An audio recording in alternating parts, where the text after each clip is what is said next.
नायब वजीर आला और शहर के तरक्याती वजीर डीके शिव कुमार ने ऐलान किया है कि शहर की खाई हुई सड़कें नवंबर तक मुकम्मल तौर पर भरी जाएंगी।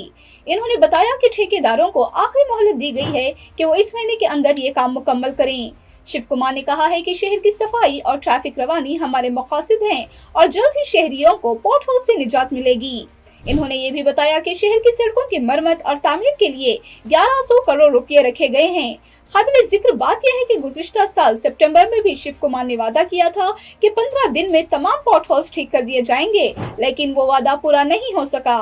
इसी दौरान बेंगलुरु सेंट्रल सिटी के कमिश्नर राजेंद्र चोलन ने हिदायत दी है कि जीवन बीमा नगर मेन रोड पर खाली प्लॉट में जमा कचरे के मालकान को नोटिस जारी किए जाएं। साथ ही गैर कानूनी शेल्टर्स जो फुटपाथ और सड़कों पर बनाए गए हैं, इन्हें फौरी तौर पर हटाने और मुजरिमों पर जुर्माना आयद करने का हुक्म दिया गया है।